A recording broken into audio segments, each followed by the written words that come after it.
A história começa com Kunogun, um garoto completamente cego que um dia pergunta para os pais o que significa poder enxergar. A pergunta pega os dois de surpresa e, enquanto ainda estão meio em choque, um deles comenta que todo mundo sempre diz que os olhos dele não veem, mas ele nem sabe o que ver quer dizer. A mãe do Kunogun olha para ele toda preocupada, mas o pai resolve explicar. Ver é conseguir perceber cores e formas. Só que isso não ajuda muito, porque o Kunogun não faz ideia do que são cores ou formas, então continua tão confuso quanto antes. O pai então lembra que os olhos dele carregam a cicatriz do herói, deixada pelo cavaleiro sagrado Storhuglia, e que isso é algo especial, do qual ele deveria se orgulhar. Kunogun aceita isso meio resignado, já que não tem muita escolha, mas ainda assim não consegue parar de se perguntar porque as criadas sempre sentem pena dele só porque ele não enxerga.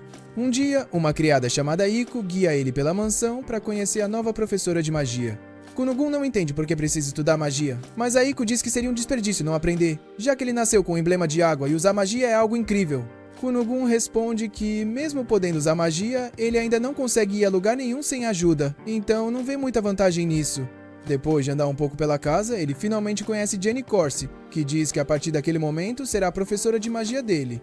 Poucos minutos depois do início da aula, Kunogun pega um cajado mágico e consegue lançar um feitiço com sucesso. Só que ele não faz ideia de que tipo de magia usou. E então a Jenny explica que é um feitiço de água chamado Auri, que permite criar água usando magia. Ela comenta que o que ele criou tem mais ou menos o tamanho de um globo ocular e isso chama totalmente a atenção dele. Na mesma hora, a Jenny entra em pânico por achar que falou isso na frente de um garoto cego e, para não parecer insensível, tenta explicar que só usou uma comparação para ajudar. Enquanto isso, Kunogun tá ocupado tentando imaginar o tamanho dos próprios olhos e do que acabou de criar, até chegar à conclusão de que talvez ele consiga criar olhos com magia. Nesse momento, ele fica completamente decidido. Vai criar seus próprios olhos usando magia. Na hora do almoço, ele começa a sentir a comida com as mãos, desmontando o sanduíche só para descobrir o que tem dentro. Kunogun nunca tinha pensado nisso antes, mas agora tá super curioso sobre o que ele come. Tudo parece interessante, e ele se pergunta o que é aquela coisa fresca, meio parecida com grama na boca dele. A Iko diz que aquilo é alface, e que o que tem no pão é mostarda. Ele pega outra coisa do prato achando que é uma maçã, mas a Iko explica que na verdade é uma ameixa. Ela percebe como ele tá curioso e comenta que é gratificante cozinhar, já que é a primeira vez que ele demonstra interesse por comidas diferentes.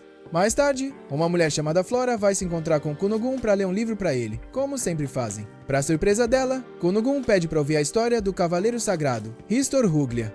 Ela fica um pouco surpresa com o pedido, mas aceita meio relutante depois que a Iko a tranquiliza. A Flora pede para ele avisar se a história ficar pesada demais, mostrando claramente que tá preocupada com ele. Kunogun responde que não precisa se preocupar, porque agora ele tá com sede de todo tipo de conhecimento. Na história, é explicado que, há muito tempo, houve uma guerra entre os heróis do mundo e o Rei Demônio. O herói daquela nação, Storhuglia, derrotou o Rei Demônio no final, mas perdeu um braço e uma perna na batalha. Desde então, de vez em quando nascem descendentes do Stor com algo faltando, como um braço, uma perna ou a visão. As pessoas chamam essas crianças de reencarnações do herói, a chamada cicatriz do herói. Mesmo assim, Kunogun se vê como ele mesmo e reconhece que o poder mágico que tem é só dele. Durante o treino, ele consegue usar o feitiço Auri e multiplicar as gotas de água por 4. Kunogun fica ainda mais decidido. Com seu poder, ele pode usar magia, e com a magia ele vai criar globos oculares. Ele decide que vai fazer isso custe o que custar, mas logo depois de lançar o feitiço, percebe o quão difícil é, quando seu corpo simplesmente desaba. Depois de se recuperar, ele entende que vai precisar de muito mais conhecimento e resistência física, já que os dois são necessários para usar magia poderosa. A Iko lembra que ele ainda só tem 7 anos e não come muito, mas que vai crescer com o tempo. Kunogun responde que esperar não é uma opção e que desmaiar só usando magia básica é inaceitável. A Iko explica que aumentar a quantidade de comida de uma vez faria mal, então eles têm que fazer isso aos poucos. Kunogun concorda e diz que também quer fortalecer os músculos, mas admite que não é bom em correr nem em andar. Então a Iko sugere que ele treine com a espada. Quando Kunogun reclama da ideia, ela diz que vai arrumar um professor decente para ele. Alguns dias depois, o Kunogun finalmente começa a treinar com a espada, e o Auro, o novo tutor dele, manda ele prestar atenção nos músculos do braço e do ombro. Ele também explica que o golpe tem que vir na ordem certa, ombros, cotovelos e depois os pulsos, e o Kunogun segue tudo direitinho. A Iko observa o treino com atenção até perceber que a Jenny chegou. Quando o Auro vai embora, a Jenny se aproxima do Kunogun e comenta que dá pra ver que ele tá aprendendo esgrima. O Kunogun explica que é porque ele precisa de conhecimento e resistência para usar magia. A Jenny fica meio surpresa com quanto ele mudou em poucos dias. A Iko rapidamente troca a espada do Kunogun por um cajado e a Jenny decide revisar o feitiço Auri da última aula. Ela não espera muita coisa, mas quando Kunogun lança várias esferas de água ao mesmo tempo, ela fica completamente sem palavras. A Jenny não consegue entender como ele aprendeu tanta coisa sozinho se ela ensinou tão pouco. Sinceramente, isso faz ela achar o Kunogun assustador de tão talentoso. Em outra cena, vemos a princesa Mirika Ruglia na mansão dela, e a criada avisa que a carruagem já tá pronta. A Mirika só se pergunta se ela realmente precisa ir, então a criada pergunta se ela odeia tanto assim a ideia de visitar o noivo. A Mirika comenta que tem certeza de que o Kunogun sente o mesmo, já que ele sempre parece deprimido. A criada lembra que isso é decisão do rei, então a Mirika não tem escolha. Dentro da carruagem, a Mirika começa a pensar no Kunogun, que nasceu com a cicatriz do herói e é uma figura importante para o reino de Ruglia. Ela sabe que esse casamento político faz parte das obrigações dela como realeza, mas não consegue evitar lembrar da primeira vez que se conheceram. Ela sempre tentava animar ele, perguntando do que ele gostava e do que queria brincar, mas a única resposta dele era nada, porque ele não podia fazer nada nem ir a lugar nenhum sozinho. A expressão dela fica triste ao lembrar disso, e ela não consegue acreditar que vai ter que ver aquele rosto sombrio pelo resto da vida. Para a surpresa dela, quando reencontra o Kunogun, ele a cumprimenta com um sorriso aberto, muito mais animado do que nunca. A Mirika não sabe nem como reagir, e quando pergunta o que aconteceu, o Kunogun diz que se apaixonou pela magia. Ele decide mostrar o feitiço a Ori ali mesmo, criando uma esfera de água e indo além, transformando aquilo num pequeno arco-íris para ela. A Mirika fica completamente encantada com a cena e percebe o quão incrível aquilo é. O Kunogun pede desculpa por ter feito ela andar pisando em ovos perto dele antes, e pergunta se hoje ela vai ouvir as histórias dele, já que ultimamente ele tem feito muitas coisas legais. A Mirika olha pra ele surpresa, porque não sabia que ele conseguia fazer uma expressão daquele jeito. Sem pensar duas vezes, ela pega na mão dele e vai junto, super animada pra ouvir tudo. No fim do dia, ela volta pra casa pensando no quanto foi divertido passar o tempo com o Kunogun e desejando poder vê-lo de novo logo. Enquanto isso, o Kunogun também fica pensando nela depois que ela vai embora, já que ela nunca tinha oferecido a mão pra ele antes. A Eiko diz que isso é porque ele é um verdadeiro cavalheiro, e o Kunogun de repente sente que precisa aprender a se comportar melhor perto da Mirika. Então ele decide pedir ajuda pra Flora, dizendo que quer se tornar um cavalheiro digno da princesa Mirika. A Flora aceita toda feliz, e diz que eles vão revisar postura e boas maneiras de um cavalheiro. Mas a Eiko interrompe e pede pra ela fazer dele um cavalheiro com senso de humor também. Enquanto isso, a gente vê a Jenny toda confusa, sem saber o que fazer depois de ver as habilidades mágicas do Kunogun. Criar 7 esferas de água lindas ao mesmo tempo é algo que nem ela consegue fazer. Ele já dominou completamente a magia elemental, então parece que tá aprendendo rápido demais e nesse ponto não tem mais nada que ela possa ensinar. Mesmo assim, a Jenny pensa em avançar para magia intermediária, mas muda de ideia na hora. A pessoa no quarto ao lado ouve ela falando sozinha, toda desesperada, e pede pra ela ficar quieta, o que só deixa a Jenny ainda mais nervosa. Ela tenta se acalmar, dizendo que isso era pra ser um trabalho tranquilo e bem pago, ensinando magia elemental pra uma criança. E apesar da magia ser conveniente, ela não é exatamente segura. Então ainda é cedo demais pra um garoto de 7 anos como o Kunogun aprender magia avançada. Mesmo assim, do nada, a Jenny pega a caneta e começa a escrever, dizendo que ainda é cedo pra desistir. A pessoa do lado pede de novo pra ela fazer silêncio, claramente irritada com o barulho. A Jenny entra em pânico, pede desculpa outra vez, mas continua escrevendo, dizendo que não vai largar esse trabalho porque tem contas pra pagar. Na próxima vez que ela vê o Kunogun, chega toda animada e diz que eles vão tentar algo diferente. O Kunogun responde que aceita qualquer coisa que ela disser depois de ouvir isso com a voz linda dela. Fica bem claro que ele tá colocando em prática o novo charme depois de aprender a agir como um cavalheiro, e a Jenny percebe que ele mudou de novo. Deixando isso de lado, ela explica que o feitiço Auri que ele usa só cria água, então eles vão dividir a magia em partes. O Kunogun pergunta se isso significa separar a criação da água, fazê-la flutuar e manter o formato esférico. A Jenny elogia a resposta e diz que dá pra ir ainda mais fundo, pensando em temperatura, viscosidade, composição, cor, forma, brilho, aroma e sabor. Ela explica que existe uma grande variedade de água e decide mostrar isso criando 2 esferas. O Kunogun toca nas duas e percebe na hora que uma é fria e a outra quente. A Jenny confirma e diz que essas alterações mágicas dão personalidade à magia, definindo claramente cada feiticeiro e seus talentos. O Kunogun entende que dá pra mexer nos detalhes finos da magia e, na próxima vez que lança o Aori, consegue criar água com sabor. A Eiko prova e diz que tem gosto de maçã, mas o Kunogun corrige ela, dizendo que na verdade é ameixa. A Jenny quase fica pálida ao ver que o Kunogun dominou instantaneamente a alteração mágica que ela passou a noite inteira tentando aprender. Ela tenta manter a calma e comenta que parece que ele consegue fazer tudo, mas o Kunogun diz que na verdade é um pouco difícil. Isso surpreende a Jenny e dá um pouco de esperança, até ele prometer que com o tempo vai dominar tudo. Naquela noite, ele fica acordado na cama segurando 2 maçãs, pensando em como consegue distinguir formas e aromas, mas não cores. Se ele não souber cores, não vai conseguir fazer alterações mágicas completas nem criar olhos. Então ele precisa aprender isso, porque quer enxergar tudo nesse mundo. Na manhã seguinte, Aiko pergunta o que ele quer beber, e ele diz que quer chá com leite sem leite, ou seja, só água quente. Então o Kunogun usa o Aori para criar uma esfera de água quente. Aiko não consegue esconder o quanto ficou impressionada e comenta que a magia é realmente incrível, ainda mais para alguém que não tem magia, já que parece um verdadeiro milagre divino. O Kunogun move a esfera de água, e no instante em que ela se aproxima das maçãs, ele se levanta de repente, todo chocado. Aiko corre e pega água com o Bully, perguntando o que aconteceu, claramente preocupada com a reação dele. Depois de alguns segundos em silêncio, meio sem acreditar, o Kunogun diz que acha que viu alguma coisa. Aiko larga tudo na hora e pergunta se isso é sério, mas ele tenta explicar que não sabe ao certo, que tecnicamente acha que não chegou a ver de verdade. Aiko não pensa 2 vezes e belisca as bochechas dele, dizendo que queria que ele fosse um cavalheiro com senso de humor, mas não que ficasse contando piadas sem graça. O Kunogun tenta fazê-la parar e explica que sentiu como se tivesse visto cores, ou melhor, como se tivesse sentido as cores através da magia. Quando ela finalmente solta ele, o Kunogun pega uma maçã verde e pergunta se ela é vermelha. Aiko se acalma rapidinho e responde que não, que é verde.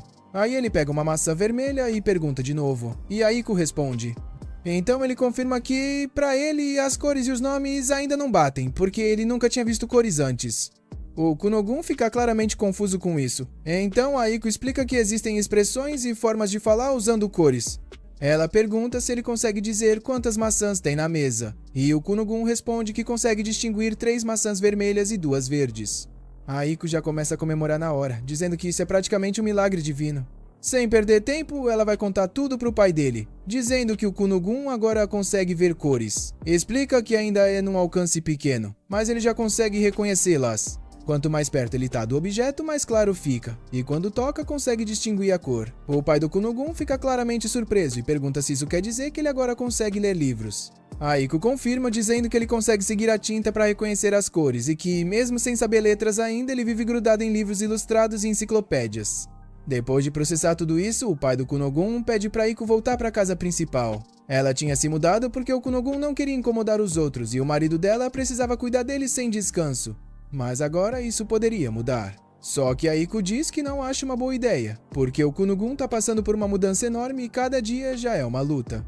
Mudar o ambiente agora pode atrapalhar ele a alcançar seus objetivos. O pai do Kunogun entende rápido e concorda, dizendo que ela tá certa e que ele já está perto o suficiente para ver o filho sempre que quiser.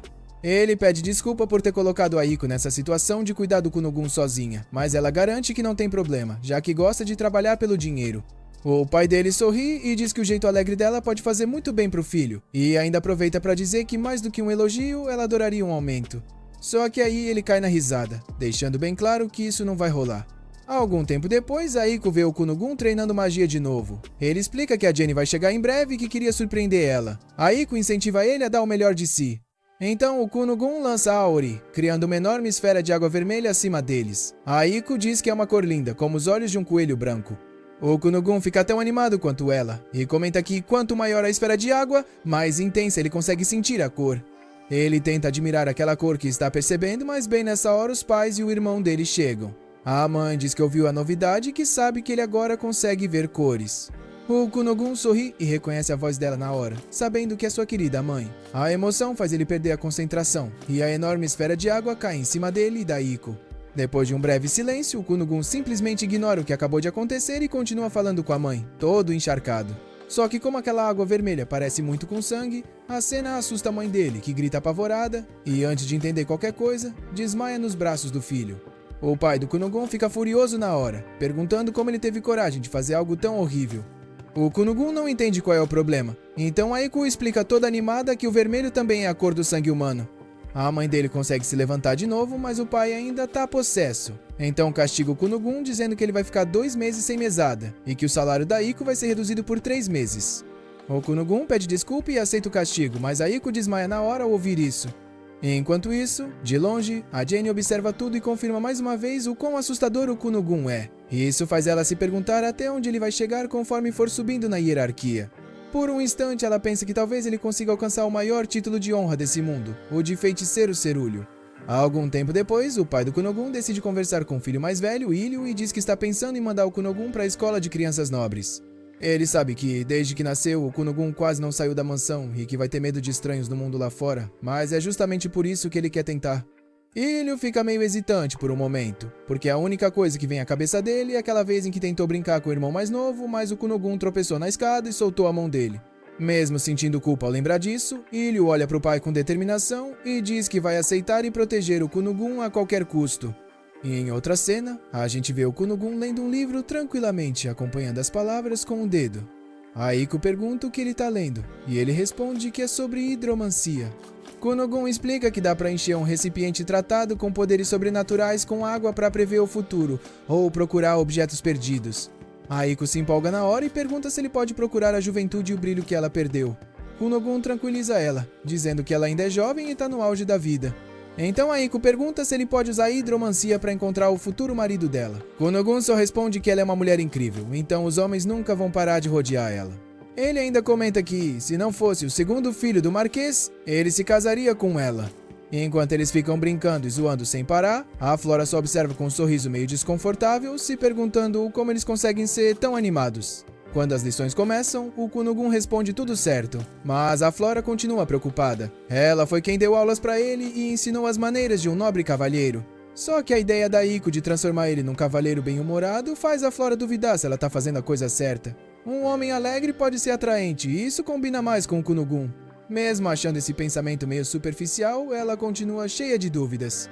O Kunogun percebe que ela está perdida nos próprios pensamentos e pergunta por que ela parece tão preocupada. Antes mesmo dela responder, ele decide brindar com a xícara de chá só para admirar o momento. Isso confirma a suspeita da Flora de que ela é meio superficial, mas ainda assim ela admite que, comparado à primeira vez que o conheceu, ele ficou bem mais adorável. Kunogun cheira o chá e diz que é uma colheita de 12 anos do novo reino, digna de uma mulher tão bonita quanto ela. Aiko corrige ele, dizendo que na verdade é nacional de Ruglia, mas isso só faz ele rir. A Flora continua observando a interação deles com um sorriso meio sem jeito, sem saber muito bem como reagir. À noite, Aiko decide levar o Kunogun de volta para casa, dizendo que o Lord Gurion está esperando por eles. Um vento forte e gelado faz os dois tremerem no caminho, então o Kunogun pergunta se pode fazer alguma coisa. Aí ele conjura Auri, criando 2 esferas de água quente para manter eles aquecidos. Aiko abraça uma das esferas, curtindo como ela é quentinha e macia, dizendo que é muito gostoso de tocar. Kunogun explica que encapsulou a água com uma membrana macia e elástica, mas que ainda é só um protótipo. Ela comenta que adoraria ter uma cama feita daquilo para dormir, e ele admite que também já pensou nisso. Enquanto praticamente inventa a cama d'água, o Kunogun começa a se perguntar o que o pai dele quer conversar com ele, com medo de ter feito alguma coisa errada. Aiko diz que não acha que ele tenha feito nada digno de bronca, já que aprendeu a lição depois do incidente do Mar de Sangue. Quando finalmente chegam à mansão, eles são recebidos pelo mordomo Valent e pelo irmão mais velho do Kunogun. Ilho caminha com ele pela casa e pergunta se ele quer que segure a mão dele para guiar. Kunogun tranquiliza o irmão e explica que tá tudo bem, que agora consegue se virar sozinho, já que percebe muito bem o que tá ao redor graças à magia. Ilho aceita rápido, mas ao olhar para o Kunogun não consegue evitar lembrar da expressão triste que ele tinha quando não conseguia se mover sozinho. O Kunogun sente o olhar e pergunta se tem algo errado, mas Ilho só sorri e diz que tá feliz por ver o irmãozinho bem. Depois de andarem um pouco, eles finalmente encontram os pais, que têm algo importante para dizer. O Lord Gurion fala pro Kunogun que a Flora informou que ele já terminou tudo que é ensinado na escola de crianças nobres, mas também diz que ele não tem interesse em frequentar a escola de verdade. Kunogun confirma, dizendo que não quer causar problemas para os outros e que tem algo mais importante para priorizar do que a escola. O pai dele diz que sempre acreditou que ele devia seguir o que o coração manda, mas que crianças nobres são obrigadas a ir para a escola. Nos documentos, ele está matriculado na escola de nobres, mas como a situação dele é especial, eles conseguiram permissão do rei para que a escolaridade seja opcional. Kunogun fica em silêncio por um instante e depois comenta que isso cheira a nepotismo. O pai responde que não gosta desse jeito de falar e que esse não é o ponto, pedindo para ele pensar melhor. O Kunogun pergunta se ele tá falando do jeito que ele usa a mesada, já que o pai sempre reclama disso. Diz que pode até parecer desperdício de dinheiro, mas ele acredita que usa de forma responsável. O pai tenta dizer que não é sobre a mesada, mas o Kunogun continua agradecendo por ele sempre trabalhar tanto para sustentar a família. O pai pede para ele parar com isso, dizendo que faz ele parecer alguém da classe trabalhadora, e o Kunogun pergunta se ele ainda tá bravo por ele ter transformado o jardim num mar de sangue. O Gurion perde totalmente a calma e levanta a voz, dizendo que aquilo foi inaceitável e que, se acontecer de novo, ele vai ficar 6 meses sem mesada. A esposa tenta acalmá-lo e lembra que eles não estão ali pra falar disso hoje. Depois de finalmente se controlar, Gurion explica que só quer que ele pense na princesa Mirika. Afinal, quem não cumpre suas obrigações como nobre acaba em desvantagem na alta sociedade. Ou seja, por causa dele, a Mirika poderia ser vista de forma negativa no futuro. O Kunogun entende a situação na hora e isso já é o suficiente para ele aceitar. Ele diz pro pai que vai pra escola, mesmo achando um saco. Gurion então explica que não tá pedindo para ele estudar por anos, já que ele só precisa fazer as provas de avanço. Passando nelas, ele recebe o certificado oficial de graduação e, como são 5 provas, só vai precisar ir à escola 5 vezes. O Kunogun fica aliviado ao saber que é tão simples assim. O Ilho comenta que ele e a Mirika vão se formar depois da próxima prova, então o Kunogun vai fazer junto com eles. Sem perder tempo, a mãe do Kunogun diz que precisa prepará-lo para a escola, já que ele vai precisar de roupas, sapatos e um bom casaco. Ela precisa tirar as medidas dele e então pede ajuda para Iko. Depois que elas saem para cuidar disso, Gurion avisa Ilho que também tem outros membros da realeza na escola e que eles podem tentar se aproximar do Kunogun e da Mirika. Ilho tranquiliza ele, dizendo que vai ficar com os dois para evitar qualquer problema. Pouco depois, Kunogun conta pra Mirika que vai pra escola. Ela fica claramente muito feliz com a notícia, mas ele explica que só vai pra fazer as provas de avanço. Mesmo assim, ela diz que é maravilhoso, porque assim pode passar tempo com ele na escola. Kunogun admite que não faz ideia do que esperar da escola, mas Mirika o tranquiliza, dizendo que vai acompanhá-lo como veterana. Ele aceita a proposta, mas comenta que está preocupado, porque se ela andar com ele, todos os garotos apaixonados por ela vão ficar com ciúmes. A Mirika, meio nervosa, diz que tem certeza de que vai ficar tudo bem, então Kunogun pergunta se ela não é popular. Isso ofende ela na hora, e Mirika lembra que é uma princesa, então é óbvio que é popular, e que tem tantos garotos que gostam dela, quanto dedos na mão direita, ou seja, 5. Então ele deveria se sentir grato por andar com ela. Pensando nisso, Kunogun começa a considerar arrumar uma bengala nova para autodefesa caso resolvam fazer um Scott Pilgrim com ele. Quando o dia finalmente chega, Kunogun veste uma roupa elegante, usa uma máscara para cobrir os olhos e leva uma bengala nova para se defender. Aiko fica toda empolgada com o visual dele, dizendo que ele parece um príncipe saído de um conto clássico. Kunogun entra na brincadeira com todo o charme, o que faz o Ilho se perguntar se o irmãozinho dele sempre foi tão vaidoso assim. Ao entrarem na carruagem, Kunogun se despede da família e usa Auri para envolver as rodas com água de forma uniforme. Quando a carruagem começa a andar, Ilho se surpreende ao perceber que ela não balança nada. Kunogun explica que uma carruagem sacolejando faz mal para as costas, então ele usa Auri para evitar isso. Ilho comenta como a magia é prática, e Kunogun concorda, dizendo que por ser tão versátil, talvez até ele consiga um emprego no futuro. Depois de um tempo, Ilho diz que tem certeza de que Kunogun deve estar nervoso por viajar para longe de casa, mas ele discorda e diz que ficou um pouco mais forte. Ele sabe que o Ilho se preocupou muito com ele, principalmente quando ele caiu e se machucou, e que o Ilho se culpou por isso por muito tempo. Ilho fica surpreso por ele saber disso, mas Kunogun garante que agora está bem. Antes ele só queria desaparecer, mas agora está decidido a sobreviver, não importa o que aconteça. Ilho não consegue evitar um sorriso ao perceber o quanto o irmão mais novo mudou depois de aprender magia. Kunogun diz que tem uma vontade absurda de continuar vivendo. Mesmo que o resto do mundo acabe, ele vai sobreviver. Isso pega Ilho totalmente de surpresa e o deixa bem confuso. Mas Kunogun continua dizendo que vai viver tanto tempo que vai até sentir pena da humanidade inteira. Ouvindo isso, Ilho apenas concorda com a cabeça e sorri de forma meio desconfortável, se perguntando se esse cara é mesmo o irmão dele. Deixando isso de lado, Ilho se surpreende quando Kunogun percebe que eles já estão quase chegando na escola, o que significa que ele consegue sentir a presença de muita gente. Quando finalmente chegam, Mirika sai correndo animada para recebê-los, e Kunogun não perde a chance de usar todo o seu charme.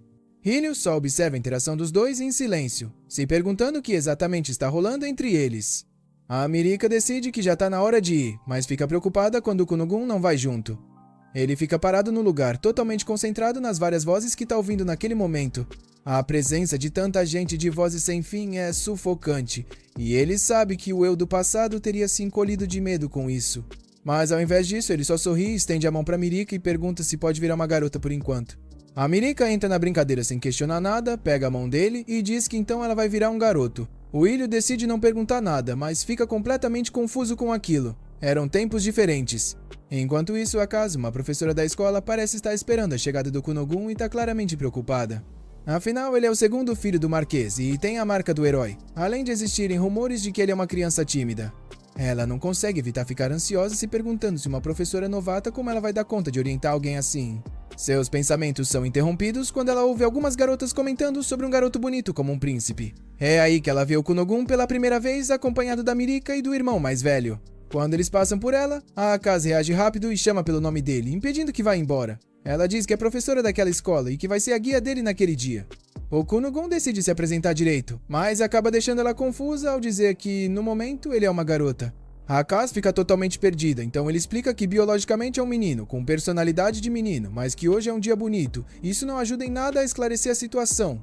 Antes que ela consiga perguntar qualquer outra coisa, o sinal toca e a Mirika e o Willy precisam ir embora. A Akaze se despede com um sorriso, mas quando fica sozinha com o Kunogun tem a sensação de que isso vai dar muito trabalho. A Mirika se despede dele, e um grupo de alunos observa tudo de dentro de uma sala de aula, comentando que ele tem a marca do herói. Um deles diz que ouviu falar que ele recebeu bênçãos do rei por ser o primeiro portador da marca do herói nascido em 100 anos. O príncipe Lily faz uma careta assim que escuta isso. Os acompanhantes dele se apressam em dizer que o Kunogun não parece grande coisa e que a marca do herói talvez seja só uma superstição sem fundamento. Mas mesmo tentando agradar, eles só pioram a situação. Quando Lily vê a Mirika sorrindo pro Kunogun, ele fica ainda mais irritado. Pouco depois, a Akaze leva o Kunogun até uma sala de aula e pergunta se ele ouviu o resumo dos exames de progressão. O Kunogun confirma dizendo que se passar em 5 provas pode receber o certificado de formatura. A Akaze explica que normalmente depois de cada prova existe um tempo para se preparar para a próxima. Mas, como exceção, os exames dele vão acontecer em um período mais curto, já que ela recebeu ordens do pai dele e do rei para fazer assim. O Kunogun fica sério e diz que o pai dele e o rei são grandes amigos, então isso é nepotismo, e ele quer pedir desculpa por pressionarem a escola desse jeito. A Akaze claramente não esperava ouvir isso, então só responde que vai fingir que não escutou nada. Mesmo assim, o Kunogun continua falando, dizendo que essas coisas acontecem o tempo todo na alta sociedade. A Akaze não responde, coloca as folhas da prova na mesa dele e diz que ele pode avisar se tiver alguma dúvida. O Kunogun ainda comenta que o pai dele e o rei são unha e carne. A Akaze tenta ignorar, claramente nervosa, e pede para ele não envolver ela em confusão política. Ele insiste dizendo que essa relação vem da geração anterior, mas a Akaze corta ele na hora e manda começar a prova. Quando o sinal toca, a Akaze vai para a sala dos professores corrigir as respostas. Ela nunca imaginou que o Kunogun ficaria conversando a prova inteira e tinha certeza de que ele ia reprovar. Para a surpresa total dela, ele acertou tudo em todas as matérias, o que não faz o menor sentido para ela. Enquanto isso, Kunogun começa a sentir fome e decide ir até a cantina com a Mirika. Só que de repente ele encontra o príncipe Lily e seus acompanhantes, e a Mirika quase que encolhe na hora. Todo mundo por perto fica em silêncio, e o clima fica pesado rapidinho, o que faz o Kunogun se perguntar o que está acontecendo. A Lily tira sarro do Kunogun e pergunta se um moleque como ele realmente recebeu bênçãos do pai. A Mirika tenta defender o Kunogun do irmão mais velho, mas a Lily manda ela não se meter. O Kunogun aperta a bengala com força e diz que não importa quem ele seja, se mexer com a Mirika ou entrar no caminho dele, ele não vai deixar passar.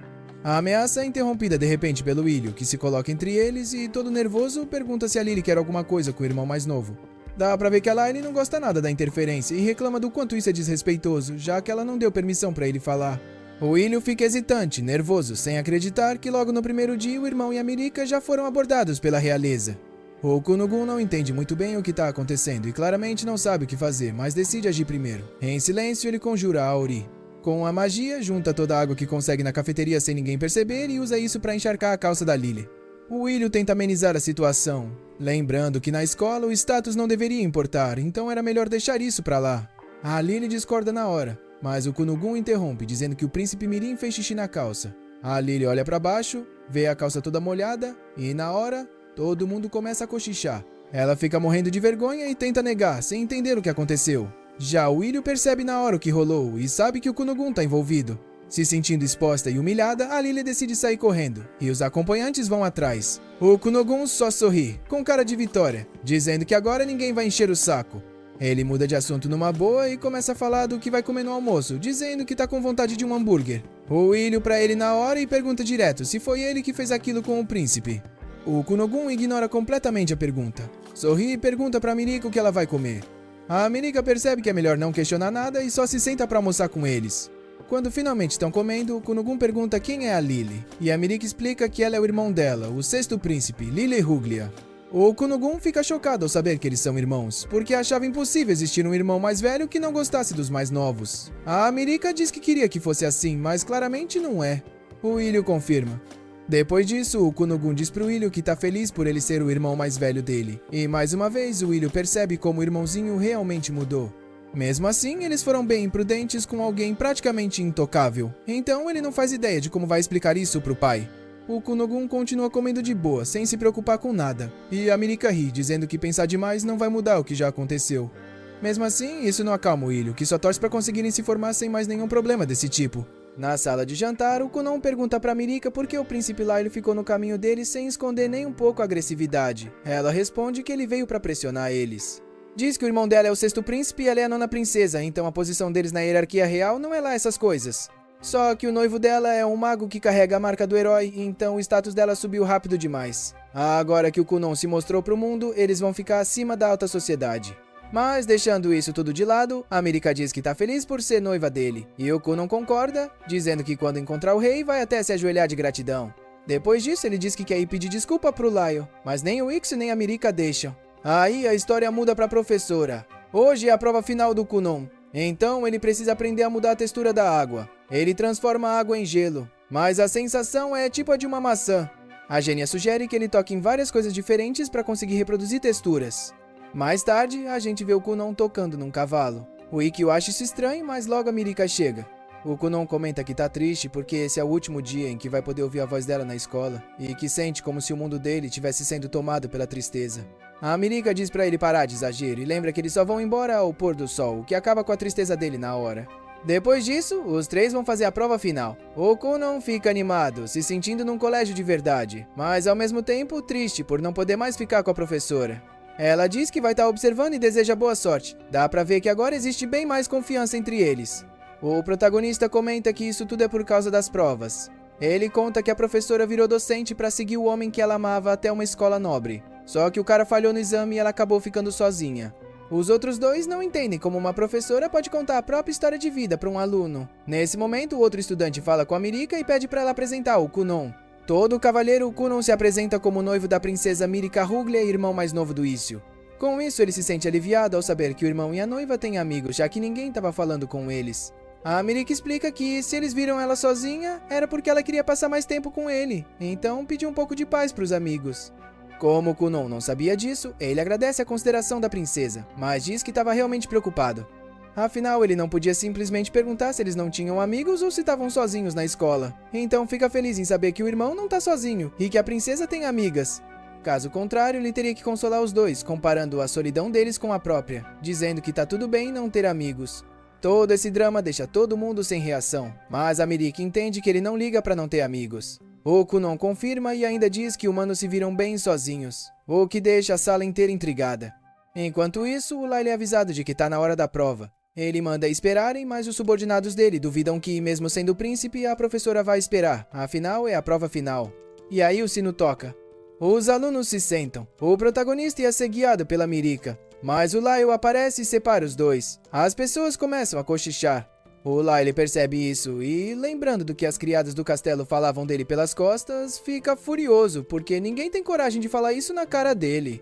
Só que, do nada, o Kunon segura a mão dele e se apresenta. Todo mundo fica chocado. O Lyle manda ele soltar, mas o Kunon se agarra como uma tartaruga mordendo e diz que ele é o cunhado dele. Então, o certo é que eles se conheçam melhor. Então a gente vê ele se debatendo e deixando bem claro que não deu permissão para ser tocado. O Kunon destaca a voz máscula dele e diz que só pelo toque dá pra imaginar que o rosto dele é bem viril. Ele ainda garante que se pudesse enxergar, teria ficado encarando tanto que faria até um buraco na cara dele. E isso faz o Lyle corar na hora. Todo mundo começa a rir. O loiro, todo sem graça, pede pro Kunon soltar ele. Kunon solta e assim o problema acaba ali mesmo. Durante a prova dá pra ver que o príncipe parecia meio pensativo, mas depois que tudo termina e os exames são avaliados, o professor anuncia que todo mundo passou. Com isso, Kunon volta pra casa. Ele se despede de todos os colegas e até do professor, a quem oferece a mão do irmão. Quem vê isso de longe é o Lyle, que com um sorriso manda os companheiros irem pra outro lugar. Voltando ao treino de magia, a Genya pede pra ele criar um redemoinho. Kunon primeiro cria uma esfera de água e faz ela girar. Depois pedem pra ele parar e dividir a esfera em 10 partes, o que ele consegue fazer com um certo esforço. Ela também pede pra ele tingir a água de vermelho, verde e amarelo, além de mudar a textura, e ele faz tudo sem problema. A Genya parabeniza ele, dizendo que foi incrível. Antes de ir embora, Kunon pede um momento e comenta que fez uma modificação, adicionando forma e temperatura à textura. Então a gente vê ele dar forma de um pássaro para a esfera, que sai voando. A Genya fica tão surpresa que cai no chão dizendo que acabou, que não tem mais jeito. Depois de um tempo, eles aparecem tomando chá. A Genya diz que quer falar com eles sobre algo. Kunon acha que deve ser sobre um jantar para comemorar a formatura dele e comenta que ela também está convidada. Mas ela diz que não é isso. Apesar de a formatura ser um bom momento para contar a verdade, ela pergunta se ele está mentalmente preparado, porque vai contar algo bem chocante. O Kunon fica preocupado com isso e toma um gole de chá. Antes de continuar, ele pede pra Iko sair, e quando ela vai embora, ele fecha o punho, dizendo que isso é repentino demais, imaginando que a Genya é uma deusa do céu noturno e que precisa voltar pro mundo dela. A Genya até gosta da história, mas diz que não é nada disso. A verdade é que ela não tem mais nada pra ensinar pra ele. Ela confessa que já faz um tempo que não tem mais o que ensinar. Tudo sobre magia elemental que não serve pra ataque, ela já ensinou. Agora o Kunon já lida com magia até melhor do que ela. Basta ele aprender uma magia nova para ultrapassar ela de vez. Kunon se levanta, dizendo que isso não é verdade. Ele confessa que sempre gostou dos truques e esquemas que ela usava para ensinar. Mesmo quando ela só tentava ensinar usando magia, a Genya percebe que o Kunon já tinha notado o desespero dela, e isso acaba deixando ela mais tranquila. Kunon diz que a magia dele se expandiu graças aos truques dela, lembrando de quando ela falou sobre Auri e comparou a esfera que ele criou com um globo ocular para ele. Ela deu a ele um propósito de vida, e todos aqueles truques ensinaram pra ele a profundidade da magia. Com isso, a Genya pede pra ele parar de chamar de truques. Ela diz que se esforçou muito tentando pensar em algo pra enganar ele, mas não conseguiu mais inventar nada. Kunon se recusa a acreditar e pergunta se talvez ela esteja indo embora por causa do salário, dizendo que pode pedir pro pai dele pagar mais. Mas a Genya não quer isso. Ela não aguenta continuar recebendo tanto dinheiro sem ter mais nada pra ensinar. Mesmo que antes ela aceitasse, agora não dá mais. Ficando de frente pro Kunon, ela diz que ele precisa ser ensinado por um mago melhor do que ela, porque ela não consegue mais ajudar ele a evoluir. Ela chegou até ali enganando ele, mas não consegue continuar assim. Já o Kunon diz que, mesmo que sejam truques, o fato dela ter conseguido pensar em tantos por tanto tempo já é um talento enorme e pede pra ela continuar enganando ele, nem que seja com elegância. O Kunon não quer mais ninguém como professor, e enquanto ele fala isso, outros animais aquáticos começam a se aproximar, deixando bem claro que a Genya já não pode mais ensiná-lo. A magia do Kunon já ficou muito acima da dela.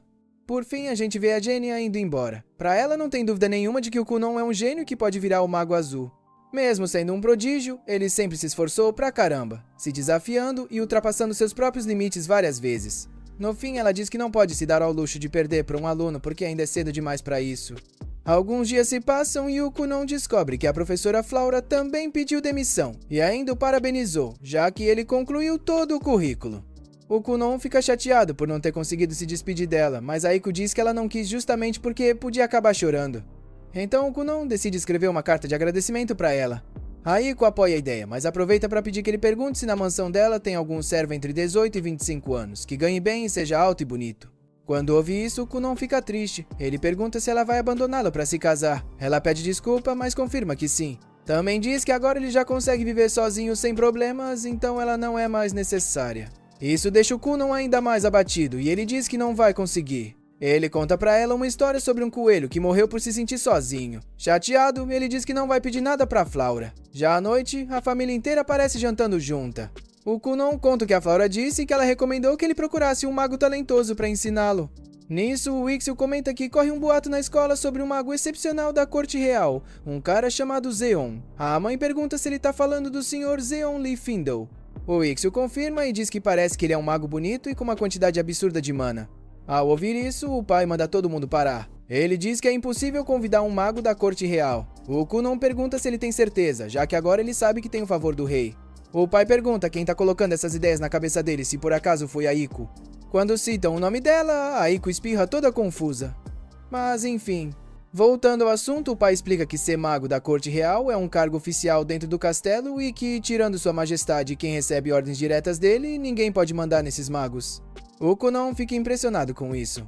O pai também comenta que eles quase nunca saem do castelo real e que o contato com eles é super restrito, basicamente só a família real. Sabendo disso, Kunon entende que vai ser realmente difícil. Mas aí ele tem uma ideia maluca: acompanhar o pai até o castelo real, se perder lá dentro e, por obra do destino, acabar encontrando um mago da corte que aceite ele como aprendiz. O pai não aceita o plano, achando isso uma baita idiotice. Então o Kunon apela pra mãe, manipulando ela pra ficar do lado dele, e funciona. Ela pede pro pai ao menos considerar essa opção. Sem muita escolha, ele aceita pedir autorização ao rei. No castelo real, uma mulher albina entrega alguns documentos para esse homem. Ele pergunta se é sobre aquela criança, porque se for, é algo nunca visto um aprendiz pedir para ser ensinado por um mago da corte real, mesmo sendo um nobre próximo de sua majestade. A albina comenta que poder e status não significam nada para um mago da corte, mas que a irmãzinha dela, Mirika, é completamente apaixonada por aquele pequeno mago. O homem começa a ler os documentos e, depois de alguns segundos, se levanta da cadeira, dizendo o nome do protagonista com total surpresa. Alguns dias se passam e uma carruagem leva o Kunon e o pai dele, Arson, até o imperador. No caminho, o Arson conta que o imperador escolheu um feiticeiro real para ser o instrutor do Kunon. O Kunon fica se perguntando se foi o pai que armou isso, mas o Arson explica que não fez nada. Os feiticeiros reais se interessaram pelo Kunon por conta própria. Curioso, o Arson pede uma explicação. Aí o Kunon demonstra criando um gato feito inteiramente de água. A criatura surge super detalhada, perfeita mesmo. O Arson fica todo animado, toca no gato e pergunta se ele é 100% água. O Kunon confirma que sim. Vendo o pai fazendo carinho no gato de água, o Kunon começa a desconfiar que o Arson tem uma queda por felinos. Ele sugere arrumar um gato de verdade, mas o Arson reclama que um gato fofo ia atrapalhar o trabalho dele. O Kunon insiste. Então o Arson argumenta que um gato só traria problemas para o filho cego. O Kunon lembra que agora ele enxerga perfeitamente graças à magia de água. Aí o Arson finalmente solta o verdadeiro motivo. A esposa dele prefere cachorro. O Kunon sugere um meio termo, deixar o gato do lado de fora. O Arson pensa um pouco e decide que talvez dê pra tentar. Eles chegam ao Palácio Imperial, onde a princesa Lucrécia os recebe. O Kunon cumprimenta ela todo de boa, o que faz o Arson lembrar que ele precisa ser mais formal. O Kunon percebe que ela provavelmente vai virar a cunhada dele no futuro, então se apresenta de novo, dessa vez com mais respeito.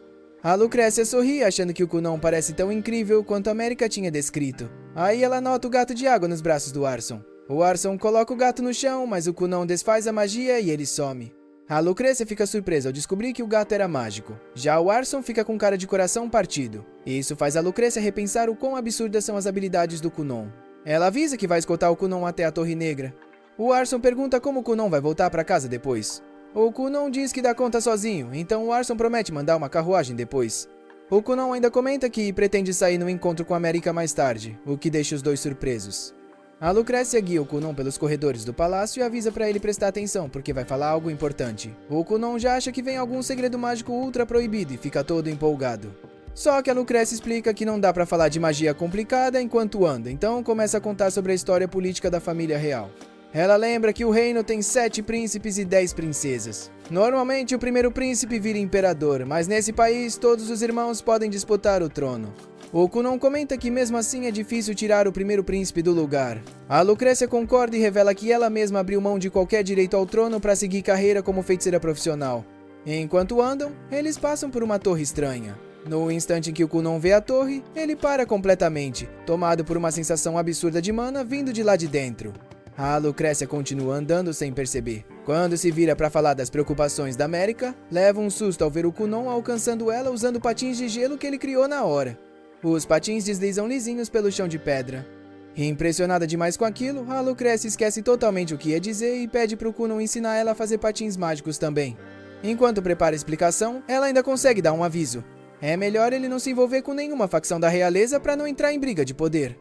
Depois disso, a Lucrécia foca 100% em aprender a técnica. Após um tempo treinando, ela pega o jeito e começa a andar cada vez mais rápido. A coisa sai do controle, e os funcionários do palácio começam a ficar preocupados com a segurança dela. Desesperados, eles chamam um cavaleiro chamado Dario, que consegue interceptar e parar a Lucrécia antes que algo pior aconteça. Depois de segurar os dois, o Dario dá uma baita bronca. Tanto o Kunon quanto a Lucrécia abaixam a cabeça e admitem que erraram. Em outro lugar, o Arson fica sabendo da confusão. Ele pergunta a um guarda o que aconteceu e quase cospe o chá quando descobre que o Kunon estava usando os corredores do palácio como pista de patinação. Mais tarde, o Kunon entra nos aposentos do Lord Londimond e cumprimenta o grande feiticeiro real. O cumprimento sai meio travado, porque ele sente uma pressão absurda vinda do cara. O Londimond fica curioso com o emblema de água do Kunon e vai olhar de perto a marca mágica no ombro dele. Aí ele percebe que o emblema tem 2 estrelas, o que deixa o Kunon bem confuso.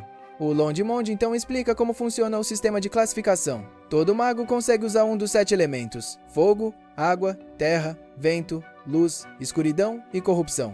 O nível do mago vai de 1 a 5 estrelas. Quando entende isso, o Kunon fica meio decepcionado, porque comparado aos feiticeiros reais, ele tá só no segundo nível mais fraco. A Lucrécia comenta que ela é uma maga de vento de 2 estrelas, o que ajuda o Kunon a sacar que o Londimonde deve estar num nível bem mais alto. O feiticeiro real pergunta como o Kunon chegou nessa conclusão, e ele explica que foi pela pressão mágica gigantesca que o Londimonde emana. O Kunon acha que ele deve ser 3 estrelas, mas descobre que na real ele é um mago raríssimo de 4 estrelas. O Londimonde percebe que o Kunon não parece impressionado. O Kunon explica que ainda não entende direito que essas diferenças mudam na prática. Ele pergunta se o rank limita os tipos de técnicas que um feiticeiro pode aprender. O Londimonde esclarece que o rank só define a quantidade total de mana, não a variedade nem a complexidade das magias que a pessoa pode dominar. Depois disso, ele pergunta se o Kunon tá pronto para se dedicar a estudar magia avançada e fica todo empolgado com os treinos que vem por aí. Ele leva o Kunon para um campo de treinamento aberto, onde todos os magos reais estão reunidos. O Londimonde pede para ele mostrar suas habilidades impressionantes. A Lucrécia, quase se segurando de tanta empolgação, diz para todo mundo que o Kunon faz jus à fama que tem. Enquanto o Londimonde sente uma pontinha de inveja, os outros magos reais também ficam super interessados. O Kunon percebe que isso é basicamente uma prova de entrada. O Londimonde chama o colega dele, Victor. O mago real usa uma magia de água e cria dezenas de esferas perfeitamente redondas que flutuam formando um padrão bem elaborado. Enquanto o Kunon observa tudo maravilhado, o Londimonde lança o desafio. Quer ver se o Kunon consegue roubar o controle das esferas do Victor. Isso faz o Kunon lembrar de uma lição da Flora, que explicou que magos de água não só criam água, mas também conseguem manipular a água que já existe ou que foi criada por outro mago. Mesmo assim, ele fica nervoso de tentar controlar uma água que já está sendo manipulada. Ele se concentra e ativa sua magia de manipulação de água, tentando tomar o controle das esferas do Victor. O mago real experiente resiste na hora, virando uma verdadeira disputa de vontades. Mesmo assim, o Kunon não desiste. Depois de forçar tudo que consegue, o Kunon acaba capturando exatamente 2 esferas antes do Londimonde mandar parar. O Kunon fica chocado e frustrado por ter conseguido só 2 em meio a tantas. Isso faz ele perceber o quão absurdo é o poder de um feiticeiro real. Mas, para surpresa dele, o Londimonde fica bem impressionado. O Victor também admite que não achava que o Kunon conseguiria roubar nenhuma esfera sequer. Ele pede permissão para aceitar o Kunon como aluno pessoal, mas na mesma hora todos os outros magos reais começam a gritar, reclamando e disputando a vaga. A Lucrécia lembra o Victor que ele terminou um relacionamento recentemente, usando isso como prova de que ele tem péssimo julgamento. Ela diz que alguém tão perdido na vida pessoal não tem moral nenhuma para ensinar um aluno tão talentoso. Enquanto os magos reais discutem com tudo, o Londimonde elogia o Kunon. O Kunon pergunta se ele passou na prova, mas o Londimonde diz que quer ver mais diversão antes de decidir.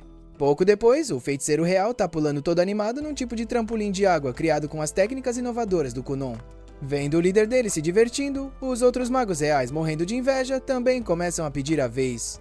O Londimonde ignora os pedidos deles e pede pro Kunon explicar os detalhes técnicos. O Kunon explica que construiu o trampolim usando um tipo modificado de água elástica, que mantém a estrutura firme, mas continua flexível. Na hora, a Lucrécia já fica pensando se daria para criar um colchão confortável usando o mesmo princípio. Depois de um tempo, Londimonde manda parar, e o Kunon comenta que daria para criar uma versão mais forte, capaz de lançar alguém até o 2º andar. Todo mundo se surpreende, e os magos reais ficam animadíssimos para ver isso com os próprios olhos.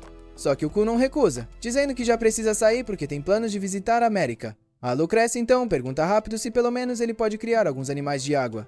Ela também fica curiosa se ele conseguiria criar humanos artificiais realistas.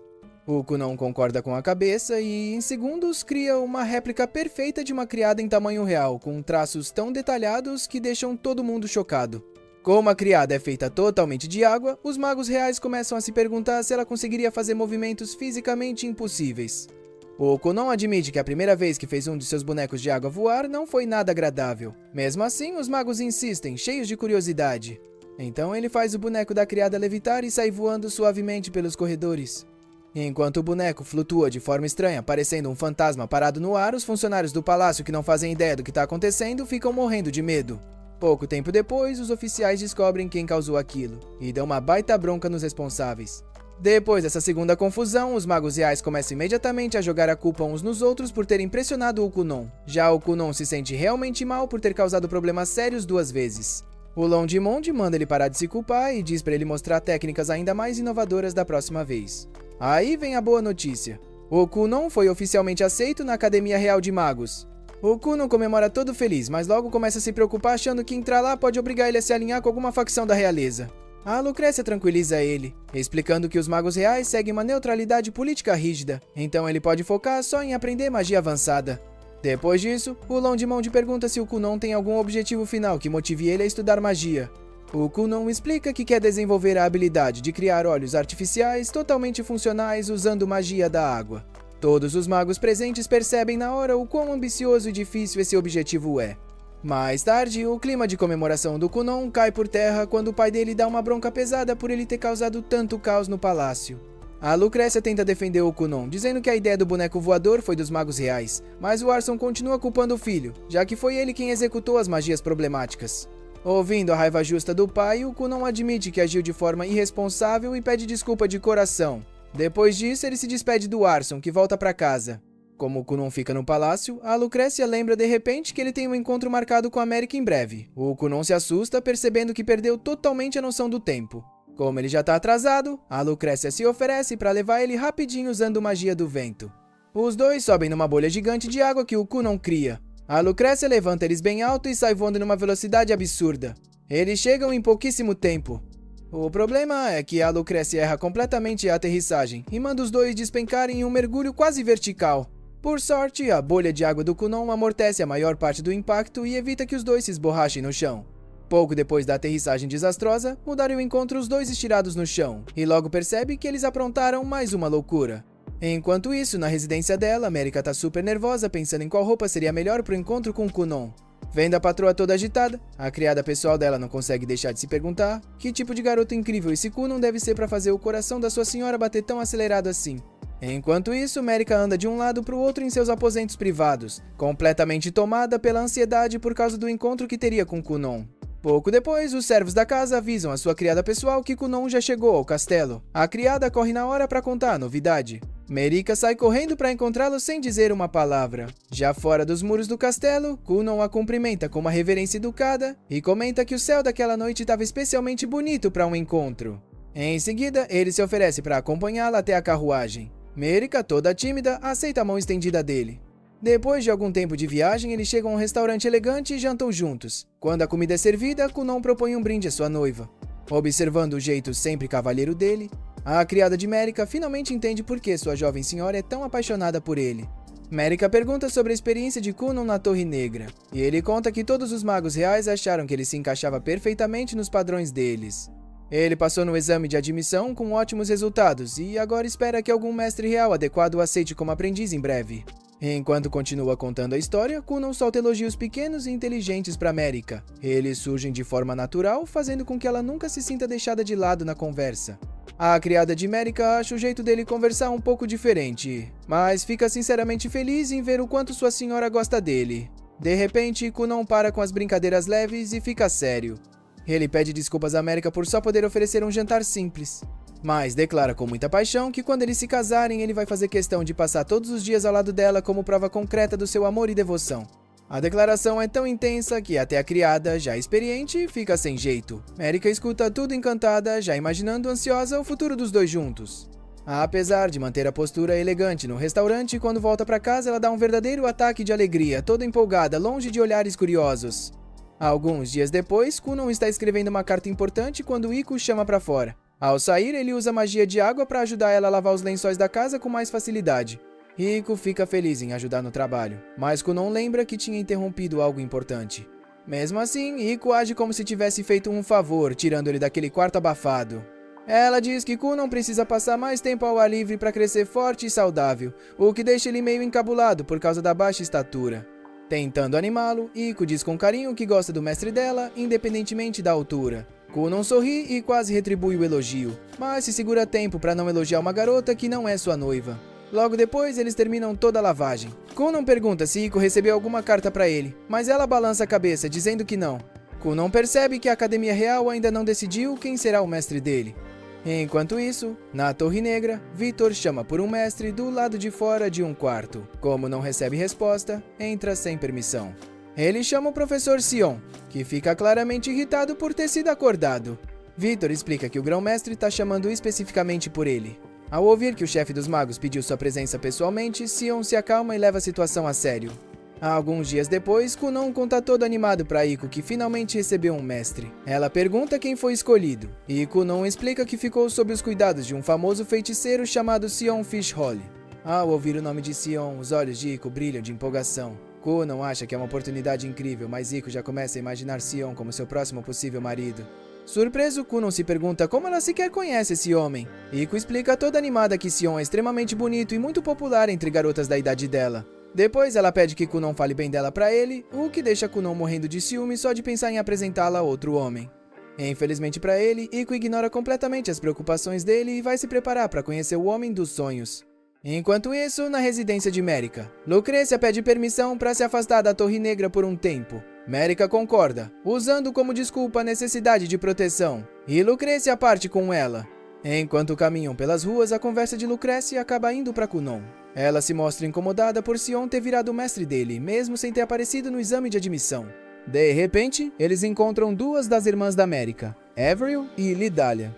Quando a Merica as cumprimenta educadamente, as duas começam a zombar dela, como se ela tivesse dado uma sorte absurda por estar noiva de um feiticeiro tão talentoso. A Lucrecia entra na conversa de forma bem ríspida, e lembra que isso não é da conta delas. As duas ficam furiosas com a resposta. Lucrecia pede que elas saiam da frente, e depois de um tempo, as garotas acabam cedendo. Depois de ir embora, Lucrecia consola a Merica, que agradece de coração. Quando a Merica se sente melhor, a Lucrecia volta a ficar fervendo de raiva por causa da sorte do Sion. Pouco depois, Merica vai até onde o Sion a espera, dentro de uma carruagem. De volta à mansão do Kunon, ele está relaxando no quintal. Quando a carruagem da Merica chega, Kunon vai recebê-la, e ela pergunta se conseguiu surpreendê-lo. Ele responde que a presença dela sempre é bem-vinda.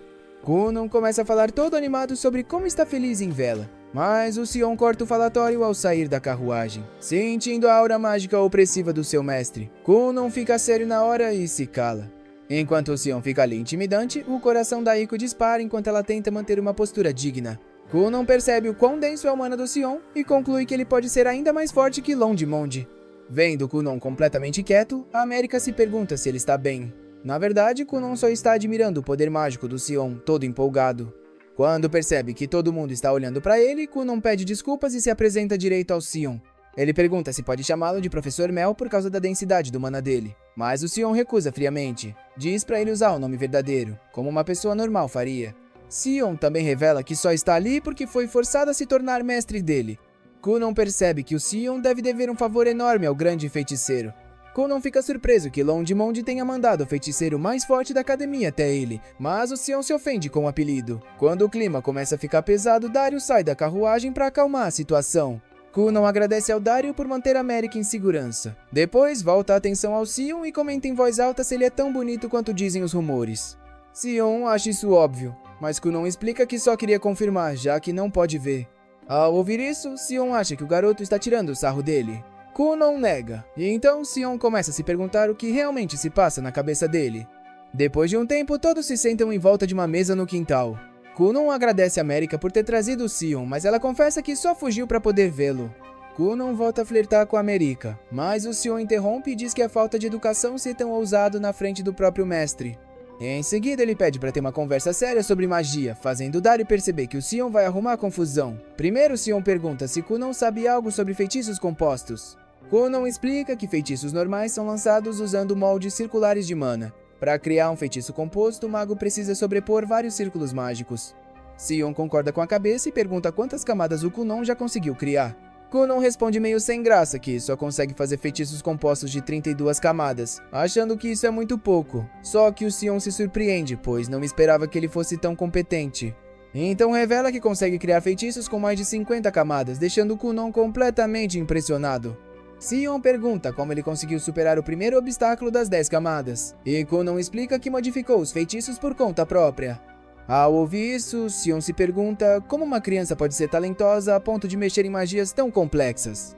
Ele se lembra da última conversa que teve com Victor, que estava morrendo de inveja por Kunon estar se tornando aluno do Sion. A Lucrecia também tinha confrontado ele cheia de raiva, mas Sion não ligou, já que só estava seguindo as ordens de Londimonde. Agora, vendo o Kunon pessoalmente, ele finalmente entende por que todos os mestres da Torre Negra estavam tão interessados nesse garoto. Em vez de continuar zombando dele, Sion pede sinceramente que Kunon demonstre suas habilidades. O Kunon pede pro Sion mostrar primeiro o feitiço de 50 camadas, mas o Sion diz que isso ainda tá muito além do alcance dele. Em vez disso, manda o garoto mostrar o melhor que consegue fazer e implorar pela orientação dele. A America acha que não tem a menor chance do noivo dela se rebaixar a esse ponto. Só que, um segundo depois, o Kunon faz exatamente isso e começa a implorar todo empolgado pro Sion guiá-lo. Ele puxa o saco do mestre sem a menor vergonha, enchendo ele de elogios, achando que vale totalmente a pena se isso fizer ele evoluir na magia. No fim, o Sion fica desconfortável com tanta bajulação sem vergonha e manda ele calar a boca. Mesmo assim, acaba cedendo aos elogios e decide mostrar do que é capaz. O Sion cria uma muralha de terra absurdamente resistente com magia e desafia o Kunon a quebrá-la como primeiro teste. O Kunon fica se perguntando como vai destruir uma parede tão dura. Então o Sion manda ele criar primeiro uma cama de água enquanto ele observa. O Kunon cria uma cama macia que prende o Sion imediatamente naquela suavidade confortável. Depois de ficar deitado ali por alguns minutos, o Sion curte tanto conforto que acaba pegando no sono. Enquanto isso, o Kunon encosta na muralha de terra para procurar alguma fraqueza na estrutura. Ele percebe o quão resistente a construção do Sion é. Depois de se concentrar, ele entende que o Sion criou a muralha, sobrepondo mais de 40 círculos mágicos defensivos. O Kunon vai até a America, se senta e começa a tomar um chá com ela. Ele pede para ela esperar com calma o Sion acordar, já que tem certeza de que consegue destruir a muralha num instante assim que isso acontecer. Depois de um tempo, o Sion acorda e percebe que perdeu tempo demais. O Kunon avisa que ele dormiu nada menos que 2 horas inteiras. Então o Sion se levanta para conferir o progresso do Kunon. Vendo que a muralha ainda está intacta, ele acha que o Kunon desistiu. Mas o Kunon pede permissão para destruir a parede agora e o Sion concorda. Logo depois, o Kunon usa o mesmo feitiço de água que ele tinha usado para lavar as roupas da Iko, envolvendo a muralha de terra com bolhas de limpeza. O Kunon explica que, apesar de a muralha ser resistente, ela é feita de um material parecido com terra, que fica frágil depois de absorver água suficiente. O Sion estranha ele ter usado um feitiço de lavagem, então o Kunon explica que é simplesmente mais fácil de limpar depois. O Sion aprova o método do Kunon. Ele comenta que, apesar de o Kunon ser especializado em outros tipos de magia de água, escolheu a técnica perfeita para essa situação. O Kunon acha que finalmente é digno de ser aluno do Sion, mas o Sion avisa para ele não se empolgar demais. No fim das contas, ele aceita formalmente o Kunon como seu aluno. O Kunon fica radiante de alegria e começa a comemorar com a America, mas o Sion lembra ele de prestar atenção. Ele diz que vai ensinar 1 milhão de feitiços novos pro Kunon e fazê-lo ajudar nas pesquisas dele, o que vai permitir que ele suba muito rápido como feiticeiro profissional.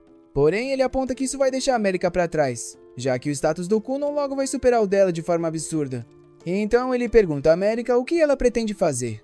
A princesa fica pensativa, sabendo que o Sion tem razão, se perguntando se algum dia vai ser digna de ser a esposa do Kunon. Felizmente, o Kunon interfere e pede pro Sion parar de implicar com a noiva dele. Ele diz que o Sion adora provocar garotas porque é todo desajeitado perto delas, acertando bem num ponto sensível. E ainda completa dizendo que o Sion é o tipo de homem que perde a garota que ama porque é tímido demais para admitir o que sente, o que finalmente faz o Sion tirar a atenção da America. Mais tarde naquela noite, a America fica acordada no quarto dela, decidida a agir pelo bem do futuro que quer ter com o Kunon.